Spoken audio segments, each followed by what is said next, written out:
এটা আমরা বিশ্বাস করব। আর পরকালের প্রতি ঈমান, এটা পরকাল ঘটবে একটা সময় এবং তখন সবকিছু হিসাব নিকাশ হবে। এবং পরকাল সম্পর্কে কোরআনে ও হাদিসে, সহিহ হাদিসে যা কিছু বলা হয়েছে, এই সবগুলোর প্রতি সামষ্টিকভাবে বিশ্বাস করা, সামষ্টিকভাবে সবগুলো বিশ্বাস করে নেওয়া। আর ভাগ্যের যে ভালো মন্দের প্রতি ঈমান, এটা হলো 6 নম্বর রকম। ভাগ্যের ভালো মন্দের প্রতি ঈমান বলতে কি, এই বিষয়ে আমাদের অজ্ঞতা মনে হয় সবচেয়ে বেশি, এবং এই বিষয়ে আলোচনাও কম হয়, এই বিষয়ে আমাদের ধারণাও কম, আর একটু জটিল বিষয় এটা বটে। ভাগ্যের ভালো মন্দের প্রতি ঈমান এটা কি?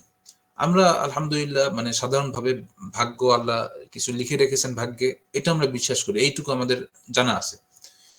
কিন্তু আরেকটু ভালো করে আমাদের জানা দরকার ভাগ্য সম্পর্কে, যেহেতু এটা ঈমানের একটা রকম।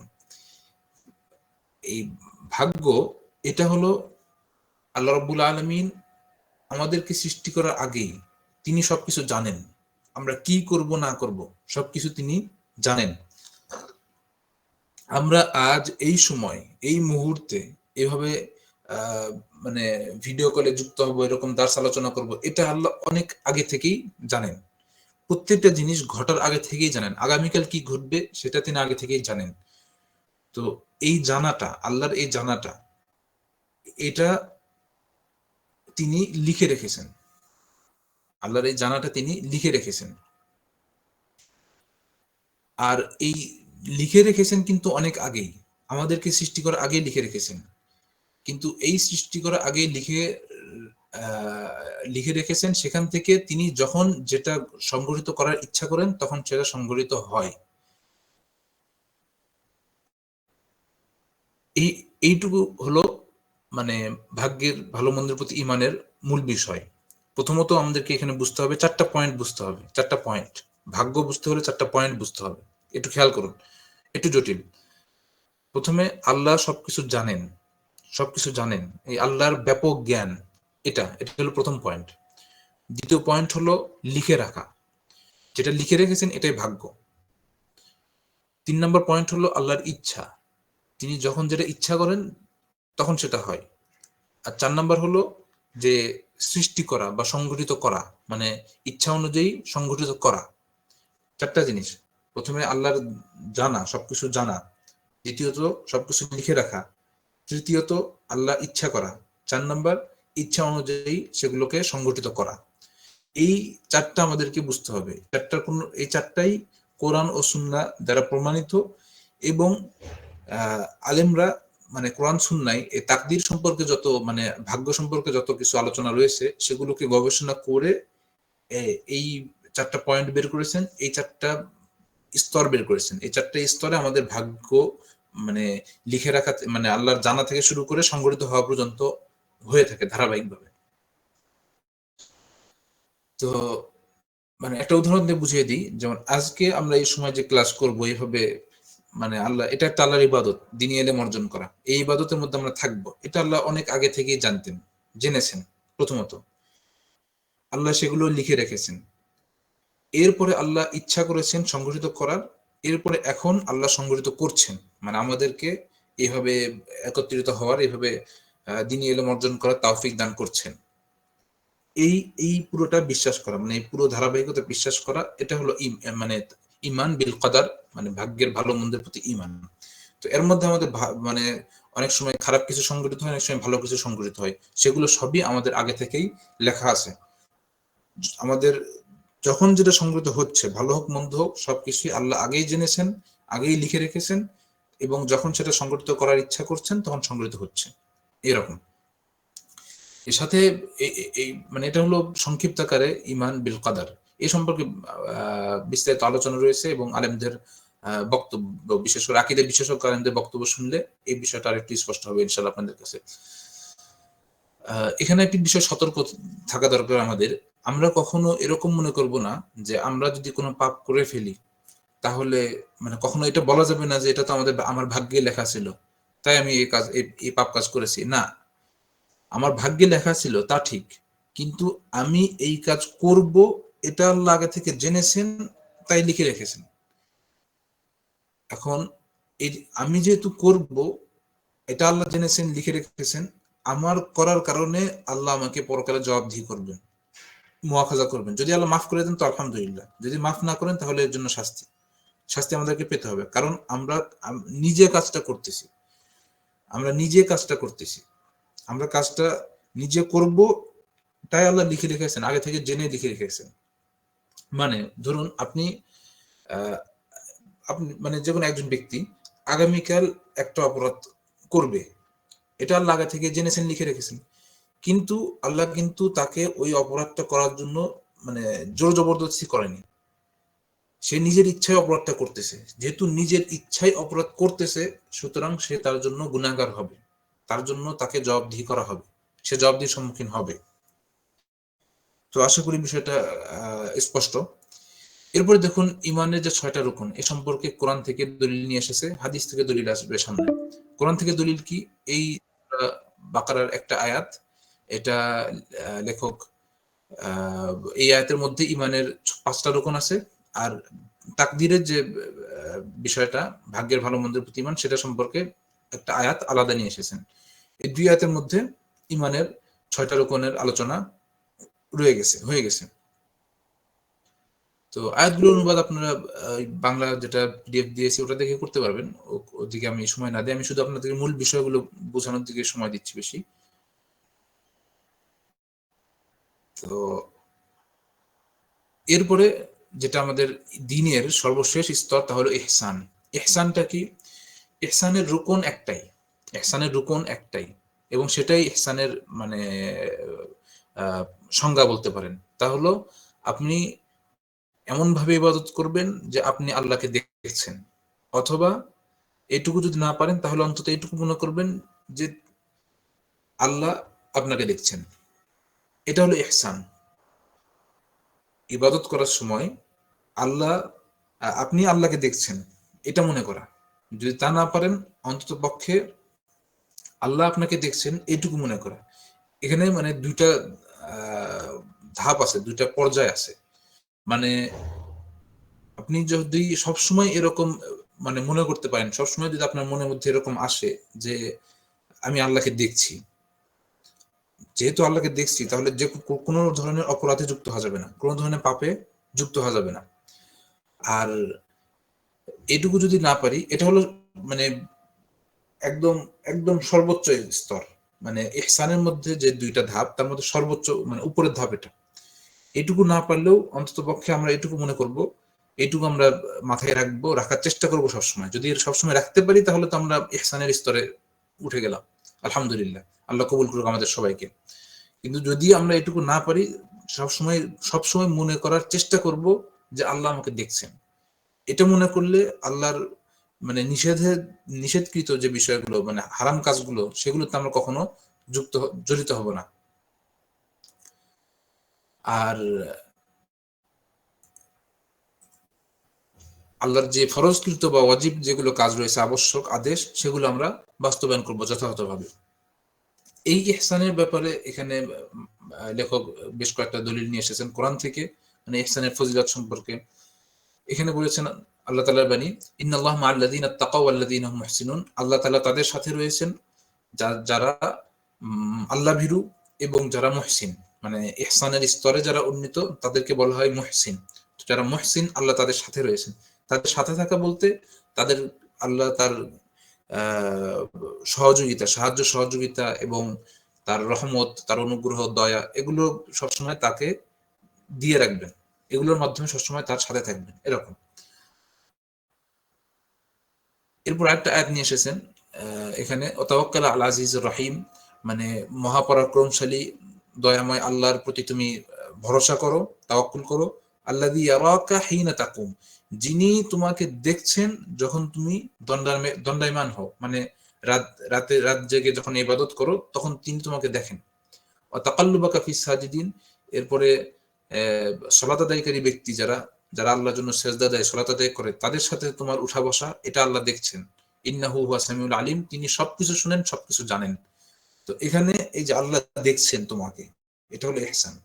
এটা সবসময় মানে মাথায় রাখা, এটা হলো ইহসান। এরপরে ওমা তাকুনু ফি শাআন, এটা ওমা তাকুনু ফি শাআন ওমা তাতলু মিনহু মিন কুরআন ওয়া লা তা'মালুনা মিন আমালিন ইল্লা কুননা আলাইকুম শুহুদান ইতুফিদুনা ফি। এই আয়াতের মধ্যে ইহসানের মানে মূল বিষয়টা ফুটে উঠেছে। আল্লাহ বলছেন যে তুমি এমন মানে যে কাজেই থাকো না কেন, বা কোরআন তেলাওয়াত করো না কেন, বা যেই কাজই করো না কেন, সবকিছুই আল্লাহ তাআলা বলছেন যে ইল্লা কুন্না আলাইকুম শুহুদান, সবকিছুই আমরা দেখছি ইলতুফিদুনা ফি, মানে তুমি যেই কাজই করো না কেন, কোরআন পড়ো বা অন্য যে কোনো কাজ করো, সব কাজ তোমার সব কাজ করার সময় আমরা তোমাকে দেখছি। এই যে এটা আল্লাহ দেখছেন, এটা সবসময় মাথায় রাখা, এটা হলো ইহসান। এরপরে আমাদের এতক্ষণ আমাদের দিনের যে তিনটা স্তর, ইসলাম, ইমান, ইহসান, এই তিনটা সম্পর্কে আলোচনা হলো, এবং সবগুলোর কিন্তু ভেঙে ভেঙে ভেঙে ভেঙে সবগুলোর পক্ষে লেখক আমাদের জন্য কোরআন থেকে দলিল উল্লেখ করেছেন। এবং এখানে একদম শেষে এসে একটা দলিল উল্লেখ করলেন হাদিস থেকে, কিন্তু এই একটা দলিলের মধ্যেই ইমান, ইসলাম, ইহসান সবগুলো আছে, সবগুলো রোকন উল্লেখ করা আছে, সবগুলোই উল্লেখ করা আছে। এই হাদিসটা হলো প্রসিদ্ধ হাদিস, হাদিসটা সহিহ বুখারীতেও আছে, সহিহ মুসলিমেও আছে, খুব প্রসিদ্ধ হাদিস। হাদিসটাকে বলা হয় হাদিসে জিবরিল, মানে জিবরিল ফেরেশতার হাদিস। হাদিসটি বর্ণিত হয়েছে ওমর রাদিয়াল্লাহু আনহু থেকে, খুবই গুরুত্বপূর্ণ হাদিস। দেখুন, ওমর রাদিয়াল্লাহু আনহু থেকে অনেক কিছু শিক্ষণীয় বিষয় আছে হাদিসটার মধ্যে, একটু লম্বা হাদিস। ওমর রাদিয়াল্লাহু থেকে বর্ণিত, ওমর রাদিয়াল্লাহু বলছেন যে বাইনামা নাহনু ইনদা রাসূলিল্লাহ সাল্লাল্লাহু আলাইহি ওয়াসাল্লাম যাতা ইয়াউম, আমরা একদিন রাসূল সাল্লাল্লাহু আলাইহি ওয়াসাল্লামের কাছে ছিলাম। একদিন রাসূল সাল্লাল্লাহু আলাইহি ওয়াসাল্লামের কাছে আমরা ছিলাম।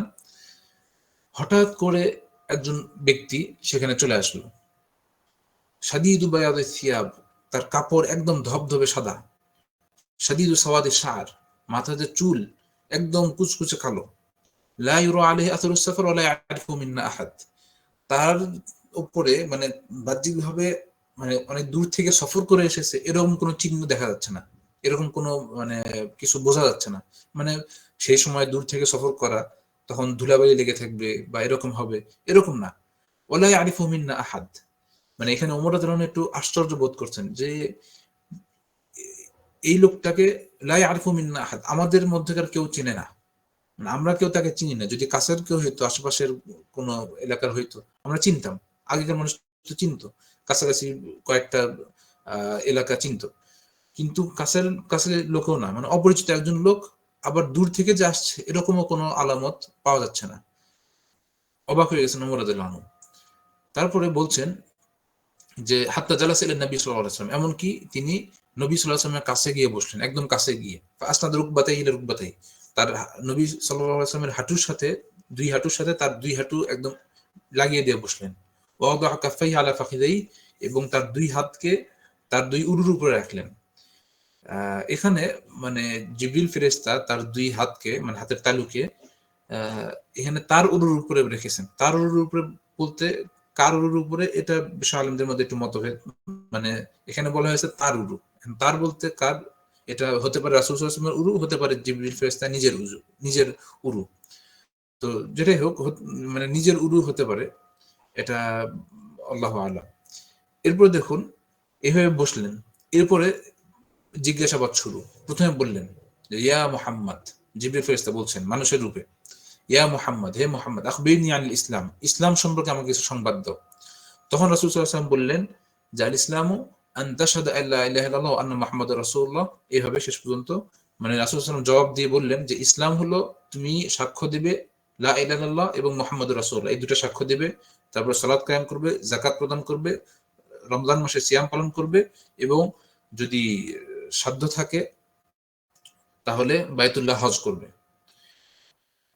ক্বালা সাদাকতা, এইটুকু বলার পর মানে এখানে ইসলামের 5টা রুকন চলে আসলো, যে 5টা রুকন আমরা এর আগে পড়লাম এবং সেগুলোর পক্ষে কোরআন থেকে দলিল পড়েছি। তো জিবরিল ফেরেশতা তখন বললেন যে সাদাকতা, হ্যাঁ তুমি সত্য বলেছো, বা আপনি সত্য বলেছেন। তো ওমর রাদিয়াল্লাহু আনহু বলছেন যে আমরা আশ্চর্য হয়ে গেলাম। আল্লাহ রাসূল সাল্লাল্লাহু আলাইহি ওয়াসাল্লামকে সাধারণত কোনো মানুষ এসে কোনো কিছু জিজ্ঞাসা করে জানার জন্য, তো কোনো কিছু জানার জন্য জিজ্ঞাসা করার পরে উত্তর পেলে হ্যাঁ সেটা সে শেখে। এরকম সদাকতা মানে আপনি সত্য বলেছেন, এরকম ভাবে কেউ বলে না। মানে এর কথা কখন বলে, যখন ওই জিনিসটা নিজের আগে থেকে জানা থাকে। একজন মানুষ যখন আগে থেকে উত্তরটা জানে, তখন আরেকজনকে প্রশ্ন করার পরে সেই একই উত্তর পেলে বলে যে হ্যাঁ তুমি ঠিক বলেছো। কিন্তু এখানে এই লোকটা এসে জিজ্ঞাসা করলো, করে এসে আবার বলতেছে, সাধারণ মানে এটা এইভাবে সাধারণত ঘটে না। সাধারণত সাহাবায়ে কেরাম কোনো কিছু জানার জন্য জিজ্ঞেস করেন, এরকম ভাবে ঘটে না যে হ্যাঁ আপনি ঠিকই বলেছেন, আপনি সত্য বলেছেন, এরকম কেউ বলে না। তো এরপরে দ্বিতীয় প্রশ্ন করলেন। প্রথম প্রশ্ন ছিল ইসলাম, দ্বিতীয় প্রশ্ন করলেন যে আখবিরনি আনিল ঈমান, ঈমান সম্পর্কে আমাকে জানান। তখন বললেন যে ঈমান হলো যে তুমি আল্লাহর প্রতি ঈমান আনবে, ফেরেশতাদের প্রতি ঈমান আনবে, আসমানি কিতাবগুলোর প্রতি ঈমান আনবে, রাসূলগণের প্রতি ঈমান আনবে, পরকাল মানে শেষ দিবসের প্রতি ঈমান আনবে, এবং ভাগ্যের ভালো মন্দের প্রতি ঈমান আনবে। 6টা ঈমানের 6টা রুকন এখানে রাসূল সাল্লাল্লাহু আলাইহি ওয়াসাল্লাম উল্লেখ করলেন।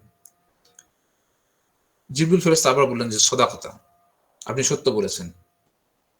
এরপরে প্রশ্ন করলেন আখবিরনি আনিল ইহসান, ইহসান সম্পর্কে আমাকে জানান, ইহসান কি? তখন আল্লাহ রাসূল সাল্লাল্লাহু আলাইহি ওয়াসাল্লাম বললেন যে ইহসান হলো যে আন তা'বুদাল্লাহা কাআন্নাকা তারাহু ফা ইন লাম তাকুন তারাহু ফা ইন্নাহু ইয়ারাক, যে তুমি এমন ভাবে আল্লাহর ইবাদত করবে, এমন ভাবে আল্লাহর ইবাদত করবে যে তুমি তাকে দেখছো, মানে তাকে দেখতে পাচ্ছ, সেভাবে ইবাদত করবে, মানে পূর্ণ মনোযোগ, বিনয় থাকবে। তখন ফা ইন লাম তাকুন তারাহু ফা ইন্নাহু ইয়ারাক, যদি তুমি আল্লাহকে দেখছো এরকম মানে মনে না করতে পারো, এরকম না হয়, তাহলে অন্তত এটা মনে করবে যে তিনি তোমাকে দেখছেন, এইভাবে আল্লাহর ইবাদত করবে। এটা হলো ইহসান, যেটা দিনের সর্বোচ্চ স্তর। এরপরে বলছেন মানে এই পর্যন্ত দিনের 3টা স্তর আলোচনা হলো, ইসলাম, ঈমান এবং ইহসান। এরপরে জিবরিল ফেরেশতা জিজ্ঞেস করলেন আখবিরনি আনিস সাআহ, মানে কিয়ামত সম্পর্কে জানাও। কিয়ামতটা কিন্তু ওই যে ঈমানের যে একটা রকম আছে, আখিরাতের প্রতি ঈমান, সেটার অন্তর্ভুক্ত। তো এটা নতুন বিষয় না, মানে ওটারই অন্তর্ভুক্ত, কিন্তু বিশেষ গুরুত্ব দিয়ে, গুরুত্ব বোঝানোর জন্য তিনি এটা বাড়তি আলাদা করে জিজ্ঞেস করছেন। কিভাবে? তখন রাসূল সাল্লাল্লাহু আলাইহি ওয়াসাল্লাম বললেন যে মানে কিয়ামত সম্পর্কে জানতে চাইছে। এখন কিয়ামত বলতে কিয়ামত কখন হবে এটা তো জানা নাই। তখন রাসূল সাল্লাল্লাহু আলাইহি ওয়াসাল্লাম বললেন যে মাল মাসউল আনহা বিআলাম মিনাস সাইল, এই ব্যাপারে প্রশ্নকৃত ব্যক্তি প্রশ্নকারীর চেয়ে বেশি জানে না। মানে আসলে কিয়ামত কখন সংঘটিত হবে এটা জিবরিল ফেরেশতাও জানেন না, রাসূল সাল্লাল্লাহু আলাইহি ওয়াসাল্লাম জানেন না, এবং শুধুমাত্র আল্লাহ জানেন। তো এইজন্য রাসূল সাল্লাল্লাহু আলাইহি ওয়াসাল্লাম এইভাবে উত্তর দিয়েছেন যে কিয়ামত সংঘটিত কখন হবে এটা জানা নাই। তখন জিবরিল ফেরেশতা বললেন তাহলে অন্ততপক্ষে কিয়ামতের কিছু আলামত, কিছু পূর্ব নিদর্শন সম্পর্কে জানান। তখন রাসূল সাল্লাল্লাহু আলাইহি ওয়াসাল্লাম কয়েকটা নিদর্শন বললেন কিয়ামতের আগে যেগুলো ঘটবে। তা হলো আনতালিদাল আমাতু রাব্বাতাহা, দাসী তার মনিবকে জন্ম দিবে, দাসী জন্ম দিবে তার মনিবকে। এটা নিয়ে এটা কিভাবে হবে এটা নিয়ে আলেমগণ আলোচনা করেছেন যে এটা হতে পারে যে মানুষ তার মায়ের অবাধ্য হবে, মানে মা যাকে জন্ম দিল সে বড় হয়ে মায়ের অবাধ্য হবে এবং মায়ের সাথে মানে দাসীর মতো আচরণ করবে, এটা একটা হতে পারে। অথবা এরকম হতে পারে যে শেষ যুগে দাসী থাকবে, দাসীর গর্ভ থেকে সন্তান জন্ম নিবে। এখন দাসীর গর্ভ থেকে যে সন্তান জন্ম নিবে, মানে বাস্তবে দাসী থাকবে মহিলা, তার গর্ভ থেকে সন্তান জন্ম নিবে, এই সন্তানটা কিন্তু তার বাবার ওয়ারিস হবে, মানে তার বাবা তো দাসীর মালিক। তো এই বাবা যখন মারা যাবে তখন কিন্তু এই সন্তানটা তার ওয়ারিস হবে, মানে তখন এই মহিলা তার এই সন্তানের মালিকানাধীন হবে, এরকম। তো এরকম কিয়ামতের আগে ঘটতে পারে। তো এরপরে বলছেন যে আন্তার, এটা একটা আলামত, কিয়ামতের পূর্বে এরকম ঘটবে, এটা একটা আলামত। 2 নম্বর ওয়ান্তারাল হুফাত আল উরাত আল আলাত রিয়া আশ-শাইয়া তাতাউলুনা ফিল বুনিয়ান, একদম যাদের পায়ে জুতা নাই, শরীরে পোশাক নাই, মানে একদম অসহায়, দুস্থ, গরিব, এরকম রাখালরা দেখা যাবে কিয়ামতের আগে বড় বড় বিল্ডিং করতেছে, বড় বড় বিল্ডিং করাতে প্রতিযোগিতা করতেছে, এরকম ঘটবে। এটা একটা আলামত, কিয়ামতের আগের আলামত, এটা রাসূল সাল্লাল্লাহু আলাইহি ওয়াসাল্লাম বললেন। এরপরে জিবরিল ফেরেশতা চলে গেলেন। এরপরে বেশ কয়েকদিন অতিবাহিত হওয়ার পরে রাসূল সাল্লাল্লাহু আলাইহি ওয়াসাল্লাম একদিন ওমরকে জিজ্ঞেস করলেন, ওমর ওখানে উপস্থিত ছিলেন, কিন্তু তখন রাসূল সাল্লাল্লাহু আলাইহি ওয়াসাল্লাম বলেননি যে এটা কে। কয়েকদিন পরে রাসূল সাল্লাল্লাহু আলাইহি ওয়াসাল্লাম ওমরকে জিজ্ঞেস করছেন, ওমর তুমি কি জানো যে ওই দিন যে প্রশ্ন করেছিল সেই প্রশ্নকারীটা কে? তখন ওমর রাদিয়াল্লাহু আনহু উত্তর দিলেন যে আল্লাহ এবং তার রাসূলই ভালো জানেন, আল্লাহ এবং তার রাসূল ভালো জানেন। তখন রাসূল সাল্লাল্লাহু আলাইহি ওয়াসাল্লাম বললেন যে তিনি ছিলেন জিবরিল, এখানে তোমাদের কাছে এসেছিলেন তোমাদেরকে তোমাদের দ্বীন শিক্ষা দেওয়ার জন্য, তোমাদের দ্বীন শিক্ষা দেওয়ার জন্য তোমাদের কাছে তিনি এসেছিলেন। তার মানে এই হাদিসের মধ্যে যা কিছু আলোচনা রয়েছে সবকিছু বা মানে দিনের মৌলিক বিষয়। তো এটা হলো হাদিস থেকে দলিল। আর এখানে একটি বিষয় বলে শেষ করে দিই, তা হলো জিবরিল ফেরেশতা ওমর রাদিয়াল্লাহু আনহু বলেছিলেন যে আল্লাহ ওয়া রাসূলু আলাম, আল্লাহ এবং তার রাসূল ভালো জানেন। রাসূল সাল্লাল্লাহু আলাইহি ওয়াসাল্লাম যখন জীবিত ছিলেন তখন এটাই আদব ছিল যে কোনো কিছু প্রশ্ন করলে না জানা থাকলে আল্লাহ এবং তার রাসূল ভালো জানেন, বা জানা থাকলে অনেক সময় আদবের খাতিরে আল্লাহ এবং তার রাসূল ভালো জানেন এভাবে বলতেন। কিন্তু রাসূল সাল্লাল্লাহু আলাইহি ওয়াসাল্লামের মৃত্যুর পরে এভাবে বলা যাবে না। রাসূল সাল্লাল্লাহু আলাইহি ওয়াসাল্লামের মৃত্যুর পরে আমরা বলবো যে আল্লাহ ভালো জানেন। আমরা শুধু বলবো আল্লাহু আলাম, আল্লাহ ভালো জানেন। আল্লাহ এবং তার রাসূল ভালো জানেন, এটা রাসূলের মৃত্যুর পরে বলা যাবে না। তো এই পর্যন্ত ছিল আজকের দার্স। আশা করি আপনারা উপকৃত হয়েছেন। আল্লাহ রাব্বুল আলামিন আমাদেরকে এই দার্স থেকে উপকৃত হওয়ার তৌফিক দান করুন, আমিন। এবং কোনো ভুল ত্রুটি হয়ে গেলে তার থেকে আল্লাহর কাছে ক্ষমা প্রার্থনা করছি। ওয়া আখিরু দাওয়ানা আলহামদুলিল্লাহি রাব্বিল আলামিন ওয়া সাল্লাল্লাহু তাআলা নবিয়িনা